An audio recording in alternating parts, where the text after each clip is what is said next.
Hey everyone, welcome back to my channel. My name is Christy for those of you who are new, and in today's video I'm going to be cutting my hair straight across, just a blunt haircut, and I'll show you here what it looked like before. I actually had my hair in a V shape and I didn't want that anymore, and so I thought it would be fun to do like a whole change in my hair, but do it in videos step by step. So in this first video I'll be establishing how I cut my hair straight across and establishing the length. In the next video, I'm going to be making some long lived-in layers. And in the third video, I'll probably be doing some sort of curtain bangs, probably long, and some face framing layers. And I just thought it would be good to focus each video on that haircut. So when you want to go back and refer to a specific part of a haircut, you don't have to watch the whole video. You could just watch one video that's for one kind of haircut. So I thought that would kind of be fun to mix it up like that. And let's get right into it. I'm going to show you how I cut my hair, how it was before, and give you different kind of suggestions and advice on how to get this haircut done. So when you're cutting your own hair, the first thing you want to do is evaluate if you're going to do this process dry or wet. So if you have extremely curly, wavy hair, you may just want to dry it, flat iron it, so you can actually see the length that you're cutting and not lose the guideline that you'll be using to cut your hair. Now, if your hair is rather straight like mine, you just may want to do it damp like I'm doing, not extremely drenched like dripping, but damp enough so you could slide your fingers and the comb through your hair easily.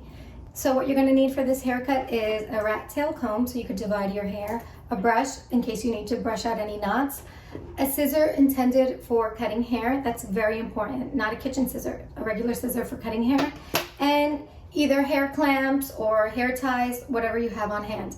But for this specific haircut, you're gonna need at least one hair tie. So I wanna cut my hair in just like a straight line across, a blunt haircut.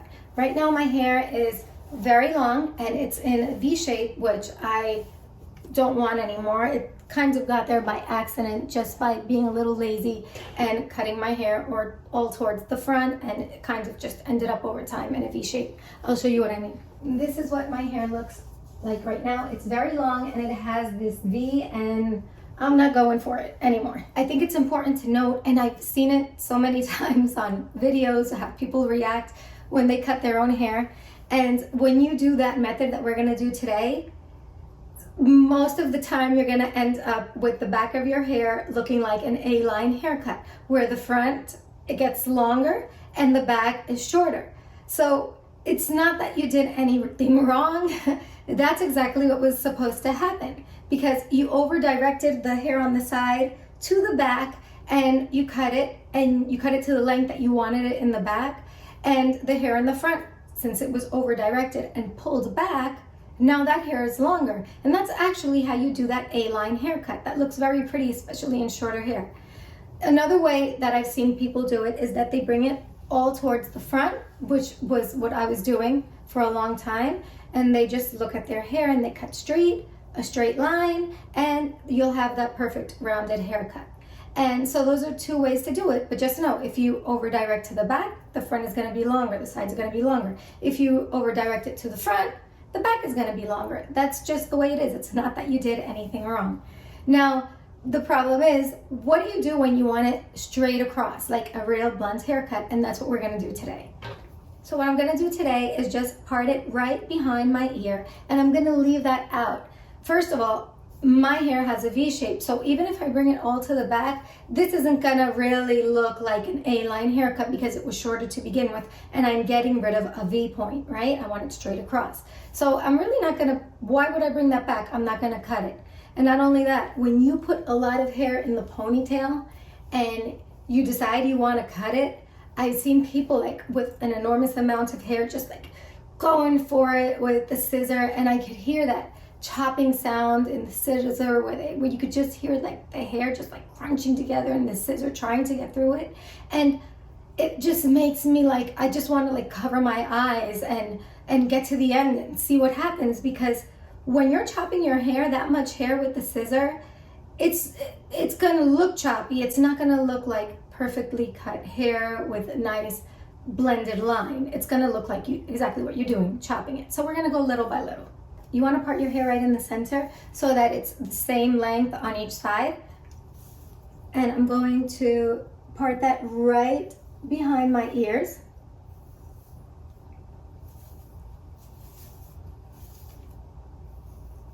So now I'm gonna tie it up with the hair tie. Depending on how much hair you have, that's the size of the tie that you want to use. And just to get this out of the way, this is why I like to use the hair ties instead of just like hair clamps or anything, because if I put it up like this, sometimes I feel like I can't really see behind me, so I rather just put it in a hair tie and just let it hang there so it's not in the way. So you want that ponytail to be right on the nape and have it as close to your neck as possible, and you're going to start to slide it down. This is a lot easier done, obviously, when you have a mirror in front of you and a mirror in back of you, so you can actually see what you're doing it. So I have a mirror in front, and I'll use a smaller mirror just to make sure that I'm getting everything done correctly. So now I'll bring this over. And the hair tie is holding my hair in place. So it's not like I have less hair from this side and the lengths. That's not the situation. So how much do I want to cut? I want to cut quite a bit. I would say like I want to cut that much of hair.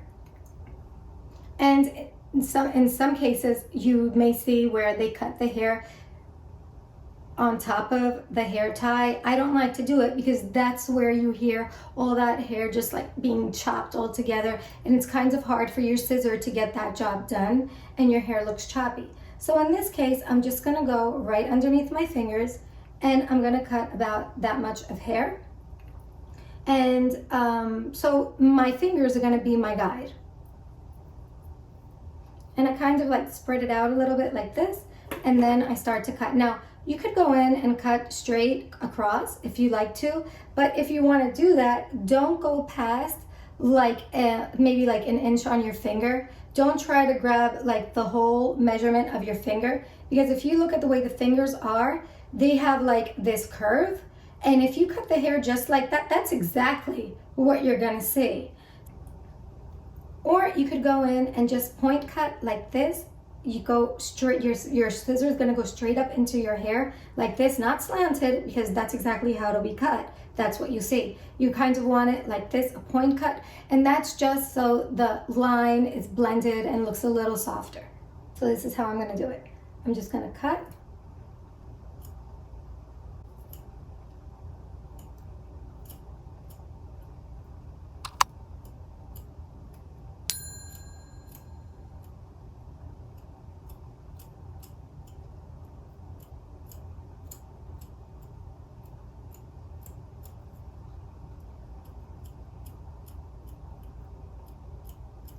And just patiently go in little by little and look at it until it's all the same length. Sometimes you can cut across a little bit longer than what you want, and then go in and just like point cut it so it looks smoother. However you feel is best for you.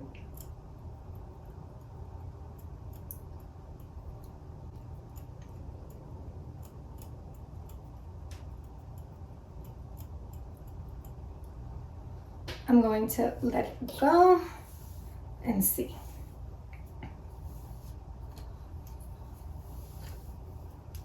It worked out really well because, like I said, I already had it shorter on the sides, but if it would have been longer on the sides, well, then I would have ended up with the A-line haircut, but it just kind of balanced out. I just cut off that V.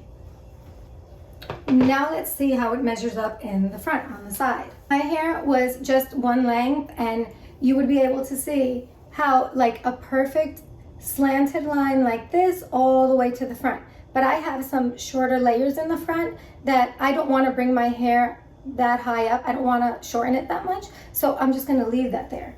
So what I am going to cut is this little piece that's bothering me because it's longer.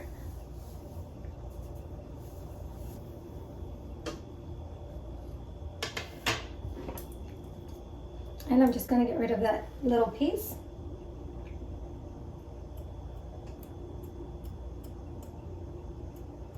And you know, you could always go a little bit longer than you wanted to, just to make sure that you got the haircut that you wanted and that you did it correctly. And then once you master it, then you can go in and go a little bit shorter if you like. But I would always go a little bit longer than what I wanted to, just in case there's any mistakes. I can just fix them and not feel too bad about the length of my hair.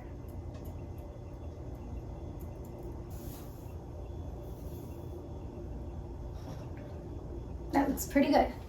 Okay, now let's do the other side. You see, it's this little piece of hair. This is what I want to cut.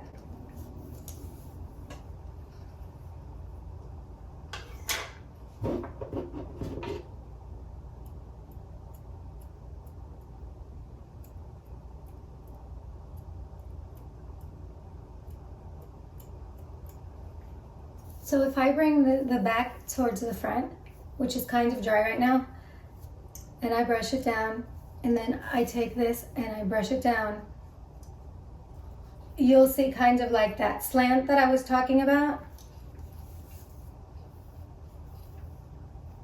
And here on the other side, you can see it. So that basically is telling me that my hair is gonna have that blunt, straight line across, because it's a little bit shorter in the back when I bring it forward and a little bit longer in the front. So now what I'm gonna do is just blow dry it, flat iron it, come right back and show you the results.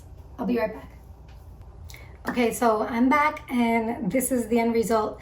It's, as you can see, it has that, it's one length, it's nice and straight, but if you comb it, you can see that slant that I was referring to before.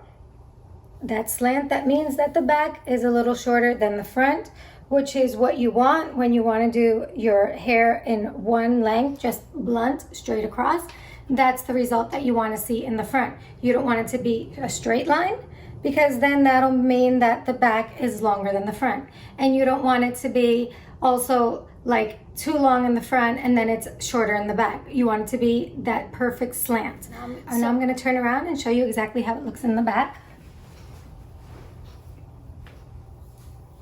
I got rid of that V that I had. Still a little bit rounded, but it's just because that is the haircut that I had to begin with. It was kind of shorter in the front. So the technique to cut your hair that way actually works. And what I want you to take away from this video is that it's important to know what to expect.